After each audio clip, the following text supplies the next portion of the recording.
Hi అండి అందరికీ. August 13 రోజు మేమైతే 2 డేస్ బ్యాకే తాత్కాల్ అయితే బుక్ చేసుకున్నాం. ఇది వరంగల్ రైల్వే స్టేషన్లో. మాకు మార్నింగ్ 9కి వచ్చింది. మార్నింగ్ 9కు మేము వరంగల్ రైల్వే స్టేషన్లో ఎక్కితే ఈవినింగ్ 9 వరకు మళ్ళీ శ్రీకాళహస్తిలో దిగినాం. ఆ రోజు అక్కడే నైట్ స్టే చేసి మళ్ళీ ఫ్రైడే మార్నింగ్ ఎర్లీ మార్నింగే అక్కడ దర్శనం చేసుకొని ఆ రోజు ఫస్ట్ శ్రావణ శుక్రవారం పబ్లిక్ అయితే చాలామంది ఉన్నారు. దర్శనం కూడా చాలా బాగా చేసుకున్నాం. మేము ఫస్ట్ శ్రావణ శుక్రవారం కాబట్టి దర్శనం కూడా చాలా బాగా అయింది. అమ్మవారిని శాకాంబరి దేవి కూడా చేసిళ్ళు. నేను ఆ వీడియో లాంగ్ వీడియో కూడా పెట్టిన. శ్రీకాళహస్తిలో దర్శనం అయినాక ఈవినింగ్ మళ్ళీ అక్కడే మేము బస్సు ఎక్కినాం. బస్సు ఎక్కితే మళ్ళీ 10:30 వరకు తిరుపతిలో దిగినాం. తిరుపతిలో దిగినాక ఇక్కడైతే మూడిట్లలో సర్వదర్శనానికి టోకెన్స్ అయితే ఇస్తున్నారట. భూదేవి కాంప్లెక్స్, విష్ణు నివాసం, శ్రీనివాస కాంప్లెక్స్లో మేము బస్సు దిగినాం కాబట్టి శ్రీనివాస కాంప్లెక్స్ దగ్గరికి వచ్చినాం. భూదేవి కాంప్లెక్స్ దగ్గర ఏంటంటే నడక మార్గంలో పోయే వాళ్ళకు అలిపిరి మెట్ల కాడ వాళ్ళకైతే కొంచెం ఈజీగా అనిపిస్తుందని అక్కడ కూడా తీసుకుంటున్నారు. మేము బస్కి వచ్చినాం కాబట్టి ఇక్కడ శ్రీనివాస కాంప్లెక్స్ దగ్గరికి వచ్చినాం. శ్రీనివాస కాంప్లెక్స్లో మేము నైట్ 11:30కి 14 రోజు 11:30కి క్యూలో ఉంటే మాకు మళ్ళీ 15th ఆగస్టు 4కు మాకైతే సర్వదర్శనం టోకెన్స్ అయితే వచ్చినాయి. ఆ రోజు లేదు దర్శనం, మాకు మళ్ళీ 16కు ఉన్నది దర్శనం. టోకెన్స్కే ఇంత ఇబ్బంది పడ్డాం. దర్శనం ఎట్లయితుందో ఏమో అని మస్తు టెన్షన్ పడ్డాం. ఆ రోజు సండే, నెక్స్ట్ డే సండే కాబట్టి పబ్లిక్ కూడా చాలా మంది ఉన్నారు. అయినా కూడా ఫ్రీ దర్శనాల్లో చాలా పబ్లిక్ ఉన్నారు. వాళ్ళకు 1 డే మొత్తం పట్టింది. మాకు సర్వదర్శనానికి అయితే 5 hours పట్టింది. 3కి పోతే మళ్ళీ 8కి వచ్చినాం. పబ్లిక్ కూడా చాలా తక్కువ ఉన్నారు. క్యూలలో కూడా అంతగానో మేము అనిపించలేం. దర్శనం అయితే చాలా బాగా జరిగింది.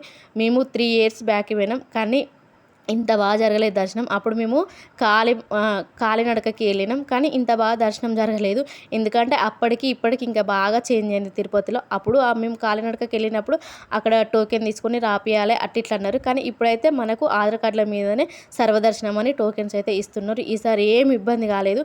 చాలా అంటే చాలా బాగా దర్శనం, నేను అనుకున్నట్టు దర్శనం అయితే అయింది. మేము అనుకోకుండా తిరుపతి ప్లాన్ వేసినాం. ఎట్లయితుందో ఏమో దర్శనం అని. నాకు తిరుపతిలో అడుగు పెట్టేదాకా మస్తు భయం వేసింది. పోయినసారి ఇట్లయింది కదా, ఇప్పుడు ఎట్లయితుందో అని. కానీ ఈసారి అయితే దర్శనం చాలా బాగా జరిగింది. నేను ఈసారి మిస్ అయింది ఏంటిదంటే, ఒకవేళ తిరుపతికి వెళ్తే మేము 3 years బ్యాక్ వెళ్ళినప్పుడు పాప వినాశ, మళ్ళీ పోయినసారి పైనున్న ప్లేసెస్ అన్నీ పోయినాం. ఈసారి వెళ్ళినప్పుడు అవి కాకుండా హనుమాన్ జపాలికి వెళ్ళాలి అనుకున్నా కానీ ఈసారి అది మిస్ అయింది. మళ్ళీ ఎప్పుడైనా తిరుపతికి వెళ్తే కంపల్సరీ వెళ్తా. ఇంకా రెండింటికి వెళ్ళినాం, శ్రీకాళహస్తిని, విజయవాడ కనకదుర్గమ్మకు. అప్పుడు కూడా వెళ్ళాలి అనుకున్నా కానీ అప్పుడు ఏవి కాలేదు. ఇప్పుడు మళ్ళీ కింద తిరుపతి పద్మావతి అమ్మవారిని కూడా దర్శనం చేసుకొని మళ్ళీ మేము అదే నైట్ విజయవాడకు అయితే మళ్ళీ రిటర్న్ అయ్యాం. ఫైనల్గా ఈసారి అయితే తిరుపతిలో దర్శనం చాలా బాగా జరిగింది. నాకు నిజంగా మస్తు హ్యాపీ అనిపించింది. పబ్లిక్ని చూసే వరకు ఫస్ట్ భయం వేసింది. ఎక్కడ చూసినా మస్తు మంది కనిపిస్తున్నారు. అప్పటికి నేను ఫోన్లో సెర్చ్ చేసిన, మేము తిరుపతికి వెళ్తామన్నప్పుడు ఫోన్లో చూస్తే ఎక్కడ చూసినా పబ్లికే కనిపిస్తున్నారు అంటున్నారు. కానీ ఇంతమంది ఉంటారా ఉండరేమో అనుకున్నా. కానీ తిరుపతికి వెళ్ళినాక నాకైతే నిజంగా కళ్ళతో చూసినాక అర్థమైంది ఇంత పబ్లిక్ ఉన్నారని. ఉన్న మనసే కానీ దర్శనం అయితే చాలా అంటే చాలా బాగా జరిగింది. ఒకవేళ మీరు ఈ మధ్యలో ఎవరైనా తిరుపతికి వెళ్ళే వాళ్ళు ఉంటే సర్వదర్శనం ద్వారా వెళ్ళండి, మంచిగా అవుతుంది దర్శనం. సర్వదర్శనం టోకెన్స్ తీసుకొని కూడా కాలినడకకి వెళ్తున్నారు. అలిపిరి మెట్ల ద్వారా మనకి ఫ్రీ దర్శనం అయితే 1 day టైం పడుతుంది. 1 day టైం పట్టినాకనే దర్శనం అయితే అవుతుంది. ఫైనల్గా మా దర్శనం అయితే చాలా బాగా జరిగింది. మళ్ళీ వెంకటేశ్వర స్వామి ఎప్పుడు రప్పించుకుంటాడో అప్పుడు పోయాక అప్పుడైతే కాలినడకతోటి వెళ్తాను. ఈసారి అనుకోకుండా వెళ్ళినాం కాబట్టి డైరెక్ట్ బస్కి వెళ్ళినాం కొండపైకి. ఈసారి వెళ్ళినప్పుడు మళ్ళీ జపాలి హనుమాన్ దగ్గరికి కూడా వెళ్ళాలి. ఇది ఒక్కటి డిసప్పాయింట్ అనిపించింది నాకు. జపాలి హనుమాన్ దగ్గరికి కూడా వెళ్తే అయిపోయేది అనుకున్నాం కానీ మాకైతే టైం లేదు. మళ్ళీ విజయవాడకు అనుకున్నాం కాబట్టి టైం అయితే లేదు. దర్శనం అయితే చాలా బాగా జరిగింది. మేము మళ్ళీ ఎక్కువగా తిరుపతి దేవునికి దర్శనం కంటే ముందు వరాహస్వామిని కూడా దర్శనం చేసుకోవాలి.